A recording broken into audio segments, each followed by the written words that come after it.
घुटने हैं, hip joint है, इनमें ऑस्टियोआर्थराइटिस बहुत कॉमन है। ये अंगूठे का जो पहला जॉइंट है इसका ऑस्टियोआर्थराइटिस बहुत कम कॉमन है। इसके अलावा शोल्डर का ऑस्टियोआर्थराइटिस हो सकता है, एंकल जॉइंट का ऑस्टियोआर्थराइटिस हो सकता है। तो पहला सिम्टम है दर्द, जी जो कि आराम करने से तो कम हो जाए और जब एक्टिविटी करें तो ज्यादा जी हो, और कोई थोड़ी सी जो एक आवाज सी आती है जी हमारे को हमारे जोड़ों में, जी तो ये हमारा पहला सिम्टम जी। है। जब ये सिम्टम आ जाए तो क्या करना चाहिए डॉक्टर साहब? देखिए, अगर ये सिम्टम आ रहे हैं और धीरे धीरे उसमें बढ़ रहा है, जैसे ऑस्टियोआर्थराइटिस बढ़ती है तो जॉइंट्स डिफॉर्म्ड हो जाते हैं, उसमें स्पेसेस कम हो जाती हैं। अगर हम उसके एक्सरे जैसे डॉक्टर करवाते हैं तो उसमें जॉइंट्स में हड्डियां बढ़ी हुई मिलती हैं, जिसको हम ऑस्टियोफाइट्स कहते हैं। जॉइंट स्पेसेस कम मिलती हैं उसमें। कई बार अगर आर्थराइटिस बढ़ जाती है तो उसमें इफ्यूजन भी हो जाता है और पेशेंट को जो फंक्शनल एबिलिटी जो पेशेंट की है वो कम हो जाती है। डॉक्टर साहब, जैसे आपने बताया कि भाई ये सब चीजें आगे चल के होती हैं, एक्सरेज वगैरह होते हैं, लेकिन हम लोग क्या गलती करते हैं जी, जब जोड़ों में दर्द स्टार्ट होता है ना, तो सबसे पहले अपने आप पेन किलर लेना शुरू कर देते हैं। कितना घातक है ये? स्वयं द्वारा मेडिकेशन करना बहुत घातक है, कई बार इसमें जानलेवा भी प्रॉब्लम्स हो सकती हैं।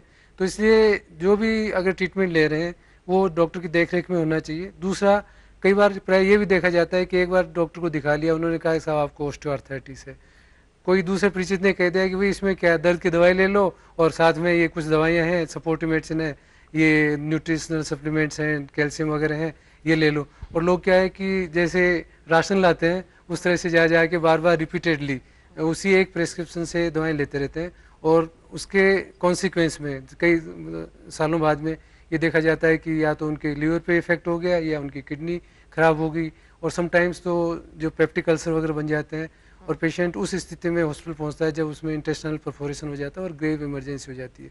इसके साथ साथ अगर मान लीजिए कोई एलर्जिक रिएक्शन है तो एलर्जी रहना शुरू हो जाती है। कई बार मान लीजिए सीवियर गैस्ट्राइटिस होती है तो वॉमिटिंग, ब्लड की वॉमिटिंग, ये सब कुछ पेशेंट को हो सकता है। तो स्वयं द्वारा कभी भी सेल्फ मेडिकेशन नहीं करना चाहिए, किसी भी हाल में ना हाँ। करें। मैं अपने सभी देखने वाले भाइयों बहनों को ये चीज दोबारा बताना चाहूंगी कि कोई भी दर्द हो, कोई भी तकलीफ हो, कृपया खुद दवाई ना लें। डॉक्टर की सलाह के बिना कोई भी दवाई लेना, अगर आज आपको लगता है कि नहीं कुछ नहीं हुआ, मैंने तो ले ली, लेकिन उसका जो कल परसों असर हो सकता है वो हमें आज नहीं दिखाई दे रहा, वो हमें बाद में पता चलेगा जब बहुत देर हो चुकी होगी। इस बात का पूरा ध्यान रखें। तो डॉक्टर साहब, एक बार जब दर्द शुरू हो गया फिर कोई इलाज नहीं है?